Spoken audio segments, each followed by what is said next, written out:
দেখবেন যেই ঘরে নারী থাকতে পারে না ওই ঘরটা উস্কো খুস্কো, রুক্ষ, ভালোবাসার ছোঁয়া নাই, ওই ঘরের মধ্যে মাধুর্যতা নাই, প্রেম নাই, মমতা নাই, সব কেমন যেন অগোছালো। কারণ নারীর হাত পেলে একটা ঘর যেরকম সুন্দর হয়, নারীর হাত না লাগলে ঘরটাকে ওই রকম সুন্দর করে সাজানো যায়। মাঝে মাঝে আমরাও ঘরকে পরিচ্ছন্ন করতে চাই, কিন্তু মেয়েরা যেমন করে সাজায় আমরা তেমন করে পারি নাকি? আমরাও মাঝে মাঝে রান্না করি, মহিলা রান্না করলে যেই স্বাদ হয় আমাদেরটা ওইটা হয়। কথা বলেন। এজন্য আল্লাহ বললেন ওয়াকারনা ফি বুয়ুতিকুন্না, ঘরে থাকবা, পুরুষরা থাকবে বাইরে, তোমরা প্রয়োজনে বাইরে যাবা, আর পুরুষরা রাত্রি বেলায় বিশ্রামের প্রয়োজনে ঘরে আসবে। কার কথা? আবার আল্লাহ নারীদেরকে বললেন চোখ নামাও, আমাদেরকেও বললেন চোখ নামাও, তাদেরকেও বললেন চোখ নামাও। ওয়াকুল্লিল মুমিনাতি ইয়াগদুদনা মিন আবসারিহিন, ও নবী নারীদেরকে বলেন তারাও যেন পরপুরুষ দেখলে চোখ নামিয়ে রাখে। ওয়াহফাজনা ফুরুজাহুন্না, তারা যেন তাদের প্রাইভেটসকে হেফাজত করে। ওয়ালা ইউবদিনা জিনাতাহুন্না ইল্লা মা যাহারা মিনহা, দেহের সৌন্দর্য যেন বের না করে দেয়। ওয়ালিয়াদরিবনা বিখুমুরিহিন্না আলা জুয়ুবিহিন্না, আর তাদের বুকের উপরে যেন একটা চাদর নামিয়ে দেয়। সুবহানাল্লাহ। ওড়নাটা যেন উন্নত বক্ষটা তারা ঢেকে রাখে। এখন বুকের উপরে ওড়না থাকে না, ওড়না থাকে গলায়। ওড়না থাকবে কোথায়? নারীদের বুকের উপরে ওড়না থাকবে, চাদর থাকবে, গলার মধ্যে ওড়না রাখার জন্য বলা হয় নাই। ওয়ালিয়াদরিবনা বিখুমুরিহিন্না আলা জুয়ুবিহিন্না, বুকের উপরে রাখো, নিজেকে ঢেকে রাখো, হেজাব করো। হেজাব করলে নারীর মর্যাদা বাড়িয়ে দেয় কে? হেজাব নারীর সৌন্দর্যের প্রতীক, আভিজাত্যের প্রতীক, তার রূপের প্রতীক, এটা তার অধিকার। কেমন করে হেজাব দেহ থেকে সরাতে হয়, কেমন করে দেহ থেকে কাপড় নামানো যায়, এটা হইল শয়তানের মিশন। এটা কি? শয়তান যখন নিষিদ্ধ ফল সাইয়েদনা আদম আর হাওয়া আলাইহিস সালামকে খাইয়ে দিল, সাথে সাথে জান্নাতের কাপড় পড়ে গেল। জান্নাতেও কাপড় খুলে দিল, দুনিয়াতেও খোলে। ঠিক কি না? শয়তানের মিশনই এইটা, কাপড় যত কমানো যায়। এজন্য খবরদার, আপনারা অনেক সম্মানিতা। খেয়াল রাখবেন, পৃথিবীতে যে জিনিসের মর্যাদা যত বেশি, সম্মান যত বেশি, যেটা যত বেশি দামি, ওইটা তত বেশি প্যাকেটের ভিতরে থাকে। ঠিক কিনা? ঝিনুকের ভিতরে থাকে মতি, মতি খোলা থাকে না। আবার যেখানে গ্লাস ফিটিং করা স্বর্ণ রাখা হয়, ওইখানেও কয়েকটা লকার সিস্টেম আছে না নাই? ঘরে যখন আমরা অর্নামেন্টস রাখি, গহনা রাখি, ঘরের সবচেয়ে গোপন কক্ষের ভেতরে, গোপন আলমারির ভেতরে, গোপন সিন্ধুকের গোপন ড্রয়ারের ভেতরে কয়েকটা তালা মেরে স্বর্ণ রাখি। যেরকম ঠিক কিনা?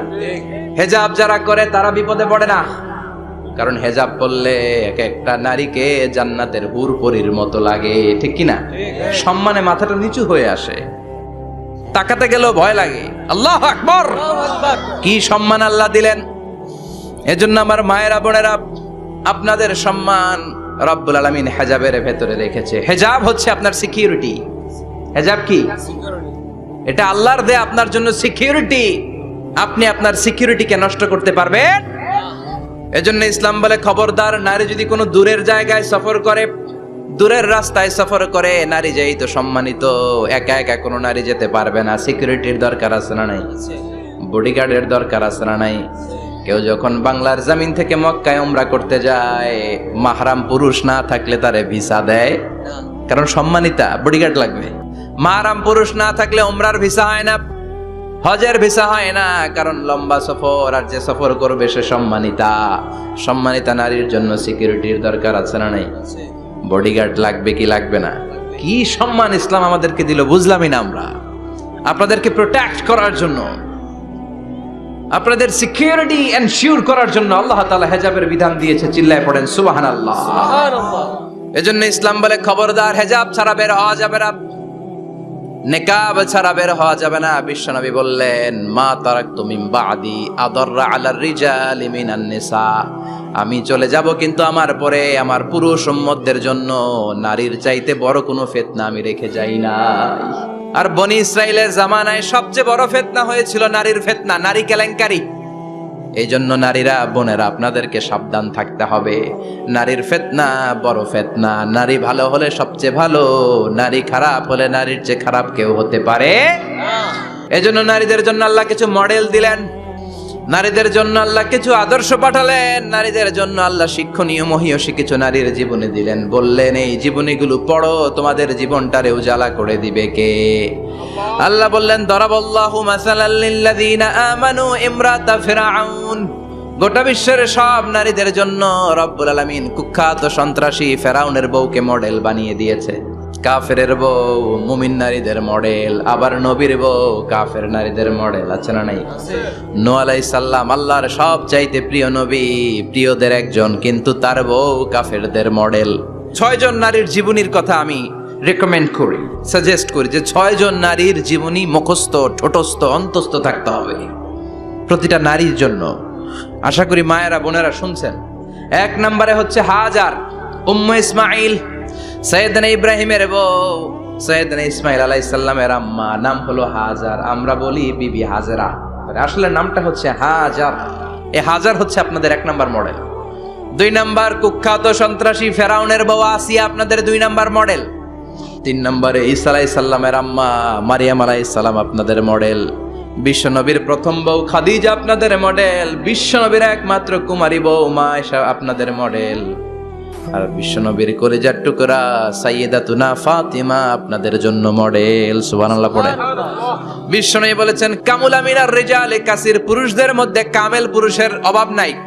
ওয়ালাম ইয়াকমুল মিনান নিসা ইল্লা আরবা, নারীদের মধ্যে কামেল নারী হচ্ছে 4 জন। কয়জন? 4 জন। এরপরে আবার বাড়ালেন আয়েশার কথা, আবার বাড়ালেন ফাতেমার কথা, মোট হয়ে গেল 6 জন। সুবহানাল্লাহ পড়েন। মোট কয়জন? 6 জন। আসলে এই 6 জনের জীবনী থেকে একটা একটা করে শিক্ষা আমরা মনে রাখার চেষ্টা করি, তাহলে জীবন উজালা হয়ে যাবে। হাজার আলাইহিস সালাম, ওনার জীবনী থেকে শিক্ষা হচ্ছে তাওয়াক্কুল আলাল্লাহ, বিপদে আপদে সবসময় ভরসা কার উপর?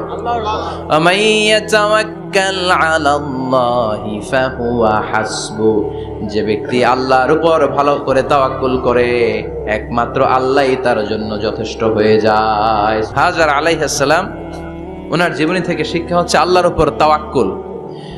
সাইয়েদনা ইব্রাহিম আলাইহিস সালাম সাইয়্যিদাতুনা হাজারকে নিয়ে, দুধের বাচ্চা ইসমাইলকে নিয়ে মক্কার মরুজমিনের মাঝখানে রেখে আসলেন।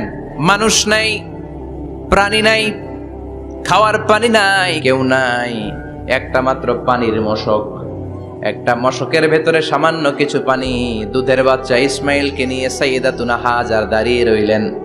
কোনো কথা না বলে বিবি আর বাচ্চাকে রেখে চলে যাচ্ছেন। চোখের পানি ছেড়ে সাইয়্যিদাতুনা হাজার ডেকে বললেন ইব্রাহিম একটু দাঁড়াও।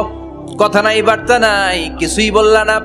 কি আমার অপরাধ? কেন এই ধুধুমরু প্রান্তরে আমাকে দুধের বাচ্চাটারে রেখে গেলা? শুধু একটা কথাই জানতে চাইবো, এই যে আমাদেরকে রেখে পাষণ্ডের মতো তুমি চলে যাও, এটা কি তোমার নিজের ইচ্ছায় নাকি আল্লাহর ইচ্ছায়? সাইয়েদনা ইব্রাহিম কোনো কথা না বলে শুধু প্রশ্নের উত্তর দিলেন, বললেন আল্লাহর ইচ্ছায়। নবীরা নিজের ইচ্ছায় কিছু করে না, যেটাই করে করে কার ইচ্ছায়? সাইয়্যিদাতুনা হাজার বললেন ইযান লা ইউদাইয়ুনাল্লাহ, তোমার ইচ্ছায় যদি আমাদেরকে রেখে না যাও, আল্লাহর ইচ্ছায় যদি রেখে যাও, তাহলে আমার ভরসা আছে আল্লাহ আমাদেরকে নষ্ট হতে দিবে না, আল্লাহ আমাদেরকে কোনো কষ্ট দিবে না। আমার আল্লাহই আমার জন্য যথেষ্ট। সুবহানাল্লাহ। ঠিকই আল্লাহ যথেষ্ট হয়েছেন। এই মহিলাকে দিয়ে মক্কা আবাদ হয়েছে। মক্কায় কোনো মানুষ থাকতো না, এখন মক্কায় গেলে জায়গা পাওয়া যায়। 25 লক্ষ লোক আমরা হজ করেছি এবার। প্রতিদিন 3 লক্ষ 4 লক্ষ মসজিদুল হারাম একসাথে জামাত। জুমার নামাজের দিন 5 লক্ষ 7 লক্ষ 10 লক্ষ হয়ে যায়। এতগুলো মানুষ আগে ছিল না। সব হলো সাইয়্যিদাতুনা হাজারের ইমানের ফসল। সুবহানাল্লাহ। ইমানের পরীক্ষা দিতে লাগলেন। একদিনের ব্যবধানে খাওয়ার পানির মশকের পানি শেষ। ইসমাইল আলাইহিস সালামের পায়ের ধাক্কায় জমজমের পানি এলো। জুরহুম নামক একটা গোত্র যাচ্ছিল, তারা এসে ওনার হাতে মুরিদ হলো। সুবহানাল্লাহ।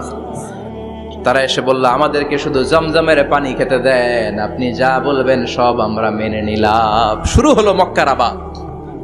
হাজার হাজার মানুষ বাড়তে শুরু করলো। মক্কা শহরের এক্সপানশন হলো। গোটা বিশ্ব থেকে লক্ষ লক্ষ মানুষ এখন মক্কার দিকে ছুটে চিল্লায় বলেন ঠিক কিনা? এজন্য আমার মায়েরা অনেক লম্বা জীবনী। তার একটা ঘটনাই বললাম, সাইয়্যিদাতুনা হাজার, ওনার জীবনী থেকে আমার মায়েদের বোনেদের জন্য শিক্ষা, তাওয়াক্কুল আলাল্লাহ, বাঁচি আর মরি, সুস্থ থাকি আর অসুস্থ থাকি, বিপদে থাকি আর যেই কোনো সমস্যায় থাকি না কেন, ভরসা করতে হবে একজনের উপর, তিনি কে? সবসময় আত-তাওয়াক্কুল আলাল্লাহ, আল্লাহর উপর ভরসা করতে হবে। আমার মায়েরা, আমার বোনেরা, 2 নম্বরে বলেছি কার কথা? আসিয়া রাদিয়াল্লাহু তাআলা আনহা আলাইহাস সালাম, ফেরাউনের স্ত্রী। এই মহিলা অনেক দামি মহিলা, মুসা আলাইহিস সালামের পালক মা। নিজের সন্তান ছিল না, সাইয়েদনা মুসা আলাইহিস সালামকে লালন পালন করেছেন। গোপনে গোপনে মুসা আলাইহিস সালামের উপর ঈমান এনেছেন। গোপনে গোপনে রাত্রিবেলা তাহাজ্জুদ পড়ে চোখের পানি ছেড়ে চাইতেন কার কাছে? ফেরাউনের বউ আর ফেরাউনের ফিনান্স মিনিস্টার, অর্থমন্ত্রীর বউ, 2 জন লুকিয়ে কালিমা পড়ে মুসলমান। ফেরাউন কিছু জানে না। সুবহানাল্লাহ। কি আল্লাহর খেলা! ফেরাউন লক্ষ লক্ষ বনি ইসরাইলের ছোট্ট বাচ্চাকে জবাই করেছে একটা বাচ্চাকে ঠেকানোর জন্য। নাম কি? মুসা। আর ফেরাউনের ঘরে আল্লাহ মুসাকে বড় করলেন। কোন সুবহানাল্লাহ। ফেরাউনের বউ আসিয়া, অর্থমন্ত্রীর বউ, 2 জন মিলে ফেরাউনের কাছে ঘটনা পৌঁছে গেল, খবর পৌঁছে গেল। ফেরাউন ডেকে পাঠালো। দুধের বাচ্চাকে নিয়ে ফেরাউনের অর্থমন্ত্রীর বউ হাজির। কুখ্যাত সন্ত্রাসী ফেরাউনের নিজের বউ আসিয়াও হাজির। ফেরাউন বলে, এক আল্লাহর উপর কুফরির ঘোষণা দে, আল্লাহকে ভুলে যা, আমার পায়ের সামনে সেজদা দে, আমি মাফ করে দেব। আসিয়ার এক কথা, জীবন যাবে কিন্তু ঈমান যাবে না। ফেরাউনের অর্থমন্ত্রীর স্ত্রীরও এক কথা, যে আল্লাহর কাছে আমরা মাথা নত করেছি, পৃথিবীর কোন শক্তির কাছে ওই মাথা নত হতে পারে না। ফেরাউন বলল, তাই নাকি? দেখি তোদের ঈমানের পাওয়ার কত বড়। অর্ডার করলো বিশাল বড় পাতিল নিয়ে আসো, কড়াই নিয়ে আসো, কড়াই ভর্তি তেল গরম করতে শুরু করো। টকবক টকবক করে কড়াইয়ের মধ্যে গরম তেল। ফেরাউন বলে, ও অর্থমন্ত্রীর স্ত্রী, তোমারে অনেক ভালো জানতাম, এখনই আমার পায়ের সামনে সেজদায় লুটিয়ে পড়ো, আল্লাহরে ছাড়ো, আমি তোরে ছেড়ে দেব। এক কথা, আল্লাহর সামনে মাথা নত করেছি, কারো সামনে করব না। ফেরাউন অর্ডার দিল, এই মহিলার দুধের বাচ্চাটারে টান দিয়ে আন, টকবক তেলের মধ্যে, কড়াইয়ের মধ্যে গরম তেলের মধ্যে ছেড়ে দে। মায়ের চোখের সামনে দুধের বাচ্চাকে গরম তেলের মধ্যে ছাড়ে। হিসাবটা কি সহজ নাকি? কথা বলেন। চিৎকার দিয়ে মা কেঁদে ওঠে, ছেড়ে দাও। ফেরাউনের নির্দয় অন্তরে দয়া হয় না। দুধের বাচ্চাটারে তেলের মধ্যে ছেড়ে দেওয়ার পরে মুহূর্তের মধ্যে ছেলেটা রোস্ট হয়ে যায়। সে বলে, ফেরাউন, গোটা পৃথিবীটারে এক পাশে করতে পারবি, কিন্তু আমার মাথাটা তোর পায়ের সামনে নোয়াতে পারবি? ফেরাউনের অর্থমন্ত্রীর ওই স্ত্রীকে বাচ্চার পরে ওই তেলের মধ্যে ঢেলে দেওয়া হলো। ওই মহিলাটাও রোস্ট হয়ে যায়। বাকি রইল ফেরাউনের বউ আসিয়া। আসিয়া কিন্তু দৃশ্যটা দেখেছে, চাক্ষুষ মৃত্যু দেখেছে 2 জনের। ফেরাউন বলে, আসিয়া, কত অন্তরঙ্গ সম্পর্ক আমাদের, আজীবন কত ভালোবাসা ছিল, কত খুনসুটি ছিল, কিন্তু আমার পায়ের মধ্যে সেজদা দিয়ে প্রমাণ কর তুই আমারে ভালোবাসিস। আসিয়ারও একই কথা, জীবন দিব কিন্তু ঈমান দিব না। ফেরাউন বলল, তোকেও আমি ছাড়বো না, তোকে আমি উলঙ্গ করব। হাজার হাজার মানুষের সামনে আসিয়ার কাপড় টেনে নেওয়া হলো, তক্তার মধ্যে শুইয়ে তক্তার মধ্যে হাতে পায়ে পেরেক মারা হলো। হাতের এই পাশ দিয়ে পেরেক ঢুকে ওই পাশ দিয়ে বেরোয়। আসিয়া সহ্য করতে না পেরে ডেকে বলে, আল্লাহ, ফেরাউন থেকে তুমি আমারে বাঁচাও। এই দোয়াটা সূরাতুত তাহরিমে আল্লাহ সরাসরি কোট করেছেন, রব্বিবনিলি ইনদাকা বাইতান ফিল জান্নাহ। ও আল্লাহ, মালিক, তোমার পাশে জান্নাতে একটা ঘর বানায়া দিও। এরকম একটা সঙ্গীত আছে না নাই? এই সঙ্গীতটা সরাসরি সূরাতুত তাহরিম আসিয়ার দোয়া থেকে কোট করা হয়েছে। পড়েন সুবহানাল্লাহ। 5000 বছর আগের কথা আজও আমরা কোরআনের আয়াত হিসেবে পড়ি। আল্লাহু আকবার। কি মাকবুল হয়েছেন মহিলাটা আল্লাহর দরবারে। আল্লাহরে বললেন, আল্লাহ, শুধু তোমার ইবাদতের কারণে আজকে আমার এমন দশা উলঙ্গ হওয়া লাগলো, আমার হাতে পায়ে পেরেক ঠোকা হলো। আল্লাহ, এখন গরম তেলের মধ্যে ছেড়ে দেয়া হবে, তুমি বাঁচাও। আল্লাহ বললেন, জিব্রাইল, আমার জান্নাতটারে আসিয়ার চোখের সামনে তুলে ধর। আমার আসিয়া দুনিয়ার বুকে থেকে জান্নাত দেখে দেখে আমার মেহমান হয়ে আমার কাছে আসবে। আসিয়াকেও গরম তেলের মধ্যে ফেলে দেয়া হলো। দুনিয়ার বুকে থেকে জান্নাতের নমুনাটা দেখতে দেখতে সাইয়েদাতুনা আসিয়া আল্লাহর কাছে চলে গেলেন। পড়েন আল্লাহু আকবার। এজন্য ঈমানের পথে অবিচল থেকে আমার মরণ যেন হয়। পড়েন আমিন। তাহলে আসিয়ার জীবনী থেকে আমার মায়েদের জন্য শিক্ষা হলো, ঈমান ছাড়া যাবে না। ওই মায়েরা ঈমান কেমন করে রক্ষা করবেন? ইমান কত বড় দামি জিনিস, ইমান একজন নারীর মর্যাদা আল্লাহর কাছে কত বাড়িয়ে তোলে। আসিয়ার জীবনে এই শিক্ষাটা আছে না নাই? হাজেরার জীবনী থেকে শিক্ষা ছিল তাওয়াক্কুল করতে হবে একজনের উপর, তিনি কে? আল্লাহ। আসিয়ার জীবনী থেকে আমরা কি শিখলাম? ইমান রক্ষা করতে হবে। জীবন যাবে, ইমান যাবে, জীবন যাবে, ইমান যাবে। 3 নম্বরে মারিয়াম আলাইহাস সালাম, আজীব একটা মহিলা, স্বামী ছাড়া তার পেটের ভেতরে সন্তান দিয়েছে কে? আল্লাহ। আবার ওনার নামে কোরআনে একটা সূরা দিয়েছে কে? আল্লাহ। কি নাম? সূরাতু মারইয়াম, কাফ হা ইয়া আইন সাদ, যিকরু রাহমাতি রাব্বিকা আবদাহু জাকারিয়া। আল্লাহু আকবার। কি সুন্দর সূরা, কি অন্তমিল, কি চমৎকার ঘটনার বর্ণনা। উনার নামেও সূরা, উনার ফ্যামিলির নামেও সূরা, উনার আব্বার নাম ইমরান, মায়ের নাম হান্না বিনতে ফাখুজ। উনাদের ফ্যামিলিটা আল্লাহর কাছে এত প্রিয়, আল্লাহর একটা সূরা দিলেন ইমরানের পরিবারের সূরা। কোন সুবহানাল্লাহ। কোরআনের 3 নাম্বার সূরা, সূরাতু আলে ইমরান। আবার কোরআনে আল্লাহ ওনাকে বলেছেন সিদ্দিকা, মানে সত্যবাদী নারী।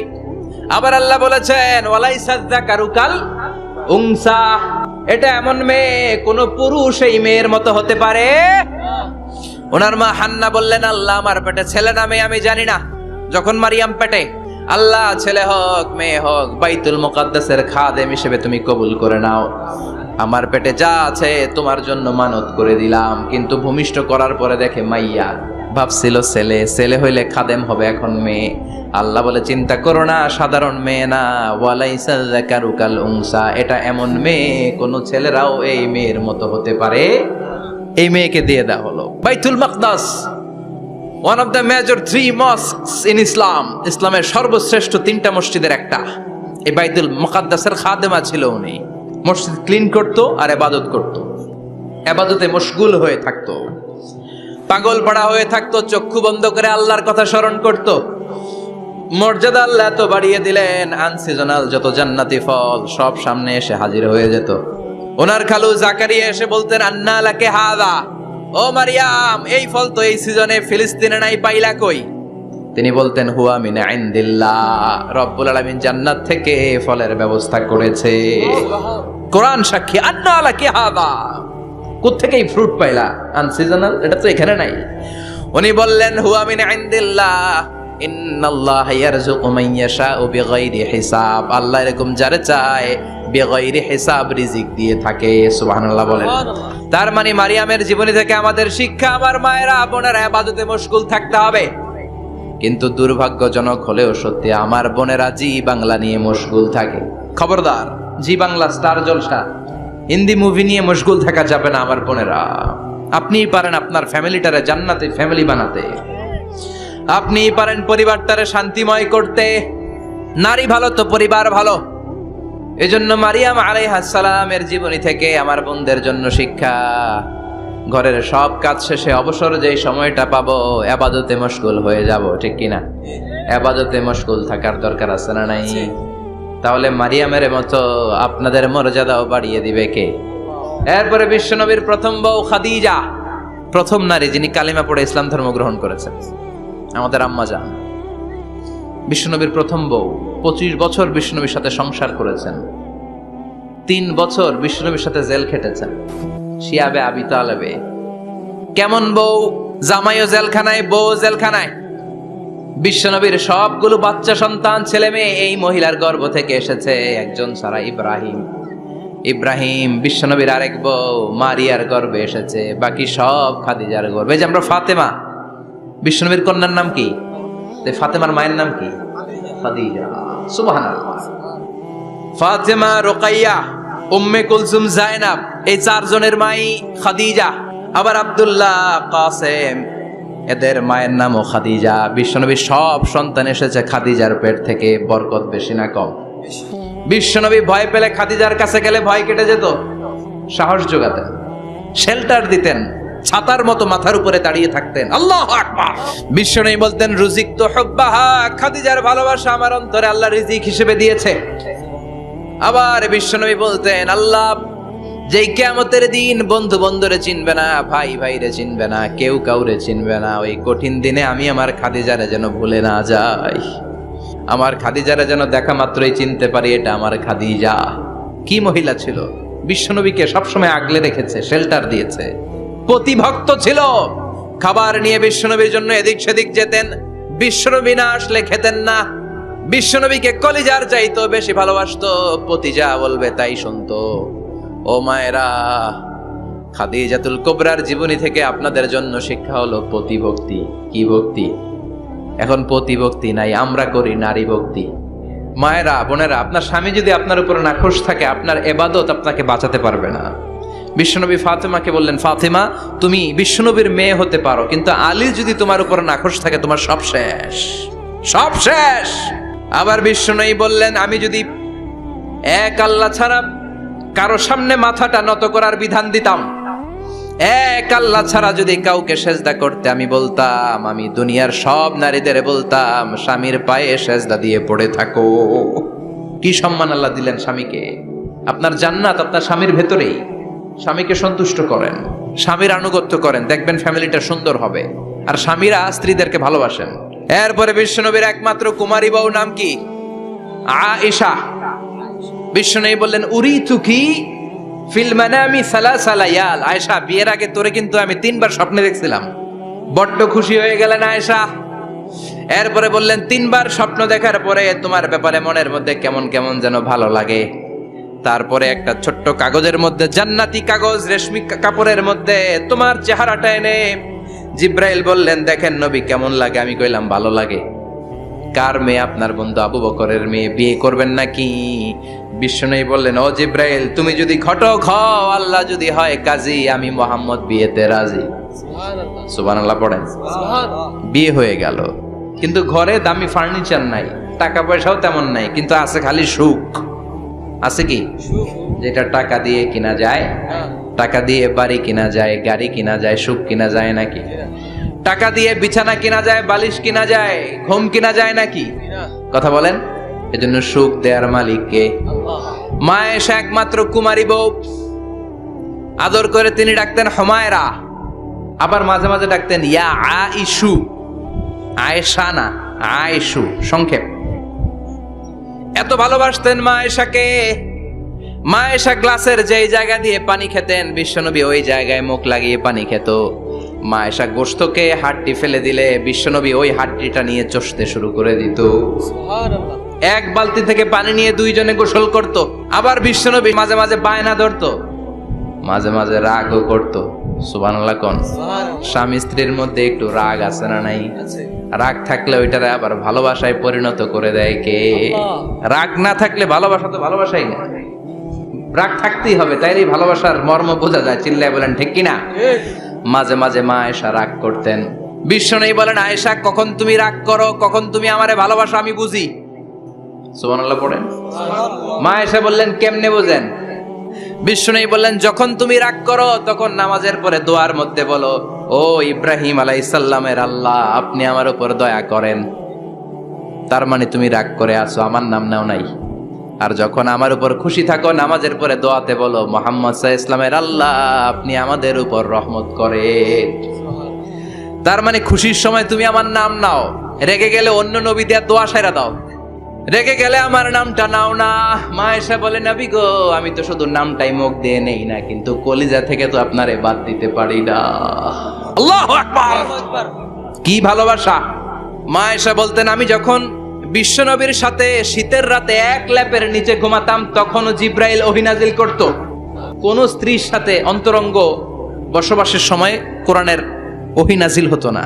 একমাত্র মা আয়েশার সাথে যখন এক বিছানার এক ল্যাপের নিচে 2 জন শুয়ে আছে, কোরআনের আয়াত নাজিল করছে কে? আবার মা আয়েশা বলছেন, আমার কারণে ও মুসলিম উম্মাহ তোমরা তায়াম্মুমের বিধান পেয়েছো। ফাতায়াম্মামু সাঈদান তাইয়্যিবা। মা আয়েশা একটা যুদ্ধে গিয়েছিলেন, যুদ্ধ থেকে ফেরার পথে মা আয়েশার গলার লকেট নাই। মাঝে মাঝে হয় না, মহিলা গলার লকেট পায় না, পুরা বাড়ি আগুন করে ফেলাইছে। মা আয়েশার লকেট নাই। লকেট হারানোর পরে মা আয়েশা কান্নাকাটি। বিশ্বনবী বললেন, থামো। অনেকক্ষণ থামার পরে লকেট খুঁজে পায় না। সবাই খোঁজাখুঁজি, লকেট কই, লকেট কই, লকেট খুঁজে পায় না। ওদিক দিয়ে মাগরিবের নামাজের সময়ও শেষ। আর যেই জায়গায় লকেট খোঁজার জন্য থামা হয়েছে ওই জায়গায় আবার পানি নাই, পানি সামনে, পানির দিকেও যেতে পারে না, লকেটও খুঁজে পায় না, নামাজও পড়া যায় না। সব সাহাবীরা মিছিল শুরু করছে, আবু বকর রে ধর, আবু বকরের মেয়ের কারণে নামাজ আমাদের চলে যাচ্ছে। সাইয়েদনা আবু বকর ঘটনা বেসামাল দেখে আয়েশার কাছে গেল, যে দেখে বিশ্বনবী মা আয়েশার কোলের মধ্যে, ল্যাপের মধ্যে মাথা দিয়ে শুয়ে আছে। রাগের চোটে বুখারীর বর্ণনা, আঙ্গুল নিয়ে মা আয়েশার পেটের মধ্যে দিল এক খোঁচা। লকেট হারাইলি কেন ক? তোর জন্য বাইরে সব সাহাবারা বলে নামাজ পড়তে হবে, সময় নাই। ও আবু বকর, আপনার মেয়ের কারণে এই কাণ্ড। খাসরা মানে কুমর। আবু বকর মা আয়েশার খাসরাতে এত জোরে গুতা মেরেছেন, মা আয়েশা বললেন এই গুতার কারণে আমি অনেক দূরে চলে যাওয়ার কথা ছিল ব্যথার চোটে, কিন্তু যাই নাই, কারণ কোলে কে? কোলের মধ্যে বিশ্বনবীর মাথা, নড়ে গেলে বিশ্বনবীর ঘুম ভেঙে যাবে, ব্যথাটা হজম করেছি, নড়ি নাই। আল্লাহ তখন আয়াত নাজিল করলেন, ফালাম তাজিদু মাআন ফাতায়াম্মামু সাঈদান তাইয়্যিবা। ও সাহাবারা, মিছিল বন্ধ করো। কোন নারীর বিরুদ্ধে মিছিল করো? এই নারীর সাথে তো বিয়ে আমি সরাসরি বিশ্বনবীর দিয়েছি। যাও, ওজুর জন্য টেনশনে ছিলা, টেনশনের দরকার নাই। আয়েশার কারণে আজকে নতুন করে একটা বিধান দিলাম, আজ থেকে যদি ওজুর পানি না পাওয়া যায়, বালুর মধ্যে 2 হাত বাড়ি মেরে তায়াম্মুম করো, নামাজ পড়ে নাও, কবুল করে নিবে কে? মা আয়েশা বলতেন, আমার কোলে মাথা রেখে বিশ্বনবী শেষ নিঃশ্বাস ত্যাগ করেছে, আবার আমার ঘরের মধ্যেই বিশ্বনবীর কবর। সুবহানাল্লাহ। বিশ্বনবীর কবরটা কিন্তু মা আয়েশার ঘরের মধ্যে। এখনো বিশ্বনবীর কবর যেই জায়গায়, এই জায়গায় মা আয়েশার ঘর ছিল। সুবহানাল্লাহ। কোন ফ্যামিলির হাদিস বর্ণনার জন্য মা আয়েশাকে আল্লাহ তাআলা বিশ্বনবীর ট্যাপ রেকর্ডার বানিয়ে পাঠিয়েছেন। যাই বিশ্বনবী বলতেন, ট্যাপ রেকর্ডের মতো রেকর্ড করে সব সাহাবীদের কাছে বর্ণনা করতেন। কত কবিতা উনি নিজে জানতেন, নিজেই জানে না। কত মাসালা যে জানতেন তার কোনো হিসাব নাই। ইলমুল ফারায়েজ, বাপ মরলে ছেলে মেয়ে থাকলে কে কতটুকু সম্পদ পাবে, মা আয়েশার চেয়ে এই বিধান মদিনায় কেউ জানতো না। বিশ্বনবীর ইন্তেকালের পরে সাহাবাদের মধ্যে কোনো মাসালা নিয়ে কনফিউশন হলে সব সাহাবারা আম্মা জান আয়েশার কাছে এসে সলিউশন নিয়ে যেতেন। সুবহানাল্লাহ। কোন বিশ্বনবী যা বলেছেন সব মুখস্থ রেখেছেন, সব জ্ঞানের কথা ছড়িয়ে দিয়েছেন, সব সময় পড়াশোনা করতেন। সুবহানাল্লাহ। তার মানে মা আয়েশার জীবনী থেকে আপনাদের জন্য শিক্ষা হচ্ছে জ্ঞানার্জন, জ্ঞানানুরাগী হতে হবে। কি হতে হবে? জ্ঞানানুরাগী। বুখারীর বঙ্গানুবাদ পাওয়া যায়, কোরআনের বঙ্গানুবাদ পাওয়া যায়, ইসলামিক অনেক ভালো ভালো রাইটারের বই পাওয়া যায়, ঠিক কিনা? এগুলো পড়ার দরকার আছে না নাই? তাহলে মা আয়েশার জীবনী থেকে আমরা শিক্ষা পেলাম জ্ঞান চর্চা করতে হবে। সর্বশেষ কোন নারী? ফাতিমা রাদিয়াল্লাহু তাআলা আনহা, বিশ্বনবীর কলিজার টুকরা। চাচাতো ভাই আলীর সাথে বিয়ে হলো। আলী যখন প্রস্তাব দিল ফাতেমার কাছে, যে বলে, ও ফাতেমা রাজি আছো কিনা? চুপচাপ, কথা কয় না। বিশ্বনবী বুঝলেন রাজি, দুইজনকে বিয়ে পড়িয়ে দিলেন। বিয়ে পড়িয়ে দুইজনকে দাঁড় করিয়ে দিয়ে বিশ্বনবী ওযু করলেন। ওযু করার পরে সামান্য কিছু ওযুর পানি ছিল, আলীর মাথার মধ্যে ছিটিয়ে দিলেন, বরকতের পানি। সুবহানাল্লাহ কইবেন না? সুবহানাল্লাহ। ওযু করে সাইয়েদনা আলীর মাথার মধ্যে ছিটিয়ে দিলেন আর দোয়া করে দিলেন, বারাকাল্লাহু লাকুমা ওয়া বারাকা আলাইকুমা ওয়া জামাআ বাইনাকুমা ফি খাইর। আল্লাহ তোমাদের দুইজনকে বরকত দিয়ে দাম্পত্য জীবন শুরু করার তৌফিক দান করুক। আবার দোয়া করলেন, আল্লাহুম্মা বারিক লাহুমা ফি বিনাইহিমা, ওদের সম্পর্কে বরকত দেন। ওয়া নাসালিহিমা, শিবলিহিমা, ওদের গর্ভে যে সন্তান আসবে এগুলোর শ্রেষ্ঠ সন্তান বানান। 1 বছরের ব্যবধানে ঘরটাকে আলোকিত করে প্রথম সন্তানের জন্ম হাসান। সুবহানাল্লাহ। হাসান রে বিশ্বনবী এত আদর করেছেন, বিশ্বনবীর কাছ থেকে এত আদর কেউ কোনোদিন পায় নাই। বিশ্বনবী ফাতেমার ঘরে এসে বলতেন, আইনাল লুকা, পিচ্চিটা কই রে? আমার হাসান কই, আমার নানা ভাই কই? আর বিশ্বনবীর আওয়াজ শুনলে হাসান এসে বিশ্বনবীর কাঁধে। আল্লাহু আকবার, আল্লাহু আকবার। বিশ্বনবী বলতেন, ফাতেমা আমার কলিজার টুকরা, যে ফাতেমারে কষ্ট দেয় সে আমারে কষ্ট দেয়, ফাতেমারে আনন্দ দেয় মানে আমি বিশ্বনবীরে আনন্দ দেয়। এই ফাতেমা সব সময় পর্দায় থাকতেন, দিনের বেলা বেরোতেন না, সারা দিনে টয়লেট করতেন একবার, সেটাও করতেন রাত্রে, যাতে দিনের বেলা কেউ তারে না দেখে। কি ব্যালেন্স লাইফ, কি ব্যালেন্স লাইফ! রাতে একবার টয়লেটে যাওয়া মানে কি সারাদিন খাওয়া দাওয়া এরকম ব্যালেন্স করে করতেন। কেউ দেখতে পারে নাই ওনারে, কেমন ছিল কেউই জানতো না। এমন ভাবে চলাফেরা করতো, কোনো পুরুষদের সামনে দিয়ে কখনো যেতেন না। এজন্য ইন্তেকালের আগে আলীকে বললেন, আলী, বিশ্বনবীর ওসিয়ত অনুযায়ী কিছুদিন পরে আমি আমার বাবার সাথে সাক্ষাৎ করব। এন্তেকালের সময় বেশি লোক আমার জানাজাতে আসার দরকার নাই, নিজেরা দোয়া করে দিলে চলবে। আর আমার জানাজার খাটিয়ার উপর দিয়ে বিশাল একটা বোরকা দিয়ে দিও। এটার আরবিতে বলে নাউশ। এই প্রথম কোন নারী তার খাটিয়ার উপরে নাউশ ব্যবহার করেছে, জন্য এটাকে বলে সুন্নাতু ফাতিমা, ফাতেমার সুন্নাত। আলীকে বলে গেলেন, আলী অল্প কয়েকজন পুরুষ নিয়ে জানাজা দিও, বেশি মানুষের কাছে আমার নিও না। দুনিয়ার বুকে আমি লুকিয়ে লুকিয়ে চলতাম, মরার পরে লুকিয়ে লুকিয়ে আল্লাহর কাছে চলে যেতে চাই, পুরুষদের সামনে আমার নিও না। ও মা, এই ফাতেমার জীবনী থেকে আপনার জন্য শিক্ষা হলো পর্দা। সব সময় পর্দাটা দেহে থাকার দরকার আছে না নাই? রাজি আছেন তো? তাহলে এই 6 জন নারীর জীবনে যদি আমার মায়েরা পরে, আমার মায়েরা বোঝে, ওই মায়েরা বিপদগামী হতে পারে নাকি?